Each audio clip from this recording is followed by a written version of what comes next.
Oke, kita lanjutkan transaksi C. 10 November, Solusinet membeli bahan habis pakai secara kredit sebesar 1.350.000. Nah, transaksi ini akan meningkatkan akun aset, meningkatkan akun liabilitas. Transaksi ini dicatat di jurnal sebagai kenaikan 1.350.000 rupiah di debit pada akun bahan habis pakai dan kenaikan sebesar 1.350.000 kredit pada akun utang liabilitas. Oke, kita lihat ya di jurnal atau kita masukkan ke dalam jurnal umum. Ini dia 10 November, jangan lupa pertama itu catatkan tanggalnya, debit bahan habis pakai ya sebesar 1.350.000, kemudian kredit utang usaha sebesar 1.350.000. Kemudian kita bisa menambahkan catatan di sini membeli bahan habis pakai secara kredit. Oke. Nah, ini dampaknya terhadap persamaan akuntansi. Ya, aset ya bahan habis pakai di sini tanggal 10 November di bagian debit sebesar 1.350.000. Kemudian liabilitas dalam hal ini adalah utang usaha. Kita catatkan tanggalnya 10 November. Kemudian kita masukkan di sisi kredit sebesar 1.350.000 rupiah. Oke, sekarang kita lanjutkan transaksi D. Transaksi D itu tanggal 18 November, Solusinet menerima honor sebesar 7.500.000 dari pelanggan atas jasa yang diberikan. Nah, transaksi ini meningkatkan akun aset dan meningkatkan akun pendapatan. Nah, transaksi ini dicatat dalam jurnal sebagai berikut. Kenaikan sebesar 7.500.000 di debit pada akun kas, kemudian kenaikan 7.500.000 di kredit pada akun pendapatan jasa. Bisa kita sajikan di dalam jurnal sebagai berikut. Jangan lupa tanggalnya diisi. Tanggal 18 November ya, debit kas 7.500.000, kemudian kredit ini disajikan, majukan sedikit ke dalam sedikit ya, pendapatan jasa sebesar 7.500.000 rupiah. Bisa kita tambahkan keterangan di sini menerima honor dari pelanggan.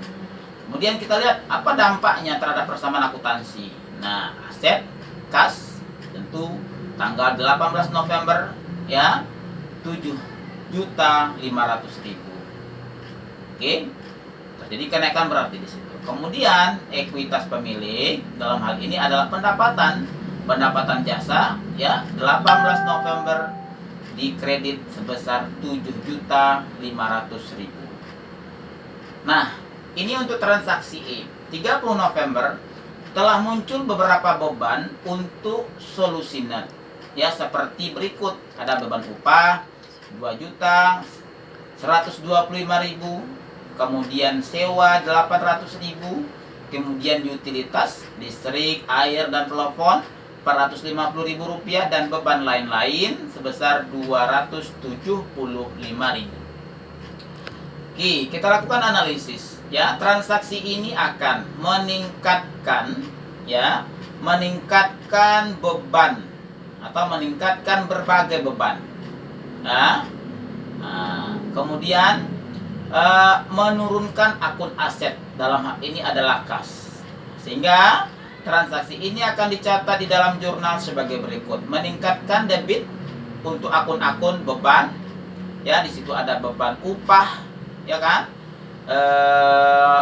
2.125.000, beban sewa 800.000, beban utilitas 450.000, dan beban lain-lain 275.000. Dan menurunkan ya di kredit untuk akun kas sebesar 3.650.000. Jadi semua beban tadi kita jumlahkan sehingga bisa kita sajikan di dalam jurnal sebagai berikut. Ini dia 30 November, debit beban upah nih masukkan di bagian debit 2.125.000, kemudian beban sewa 800.000, beban utilitas 450.000 di debit, kemudian beban lain-lain 275.000 di debit. Kemudian di bagian kreditnya kas sebesar 3.650.000. Boleh kita tambahkan keterangan di situ membayar beban. Oke, apa dampaknya bagi persamaan akuntansi? Dampaknya bagi persamaan akuntansi adalah ini aset dalam hal ini kas berkurang, ya kan? Berkurang pada tanggal 30 November sebesar 3.650.000. Kemudian pada ekuitas pemilik di situ ada beban, ya.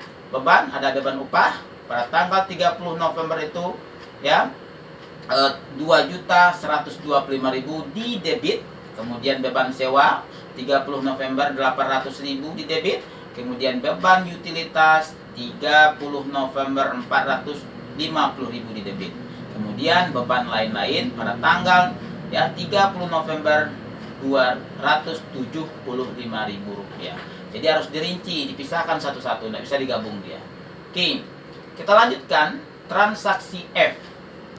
Ya, transaksi F. Pada tanggal 30 November, Solusinet membayar kreditor.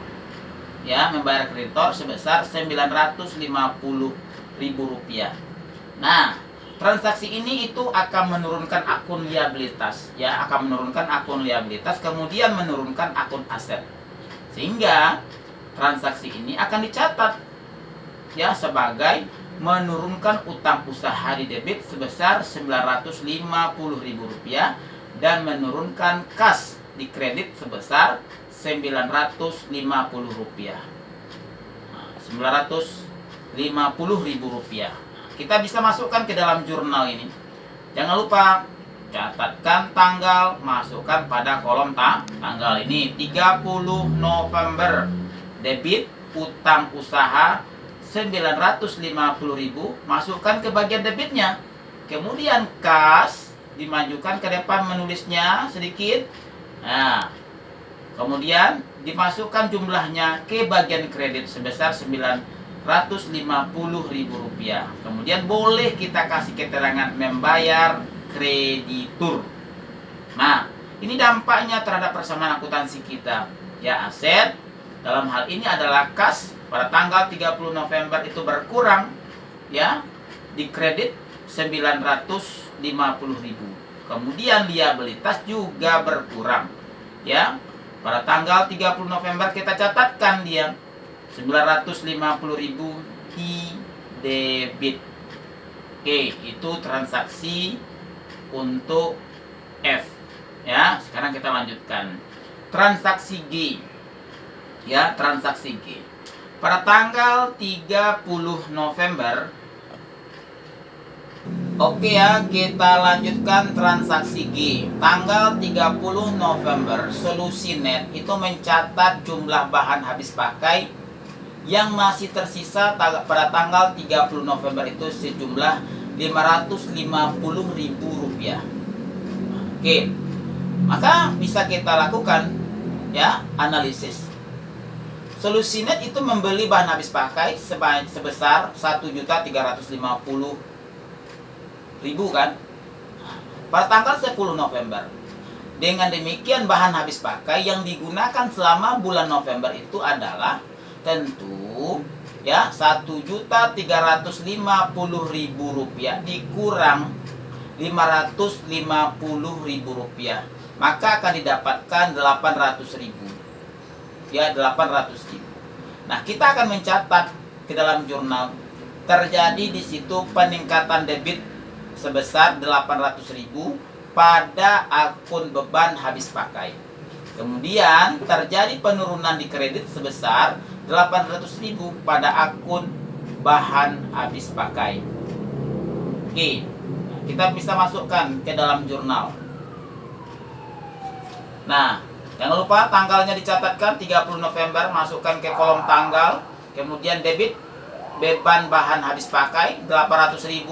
Kemudian bahan habis pakai 800.000. Biasanya bahan habis pakai ini sering juga orang menyebutnya dengan perlengkapan. Nah, boleh kita tambahkan di situ bahan habis pakai yang digunakan bulan November. Nah, kemudian apa dampaknya terhadap persamaan akuntansi? Perhatikan di situ. aset dalam hal ini adalah bahan habis pakai, ya, di kredit, ya, 800.000. Jangan lupa juga dicatatkan tanggalnya, ya.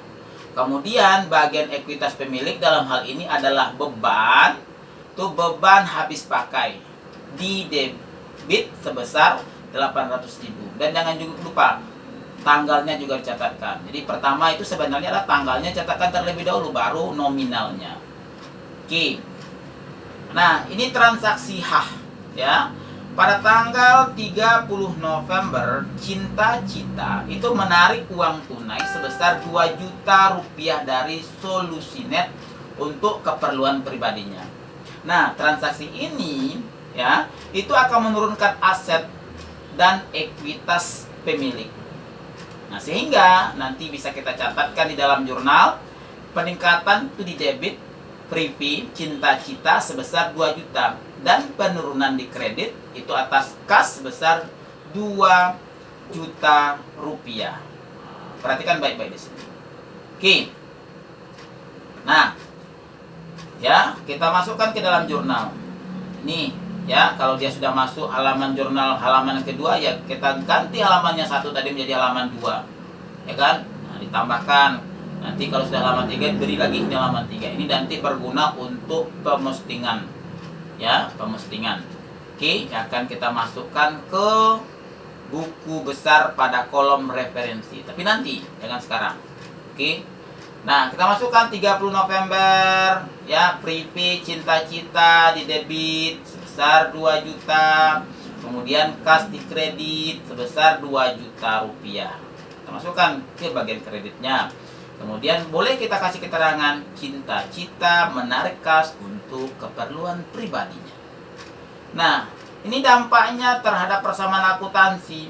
Nah, aset dalam ini adalah kas tanggal 30 November dicatatkan di bagian kredit sebesar 20 juta, artinya berkurang.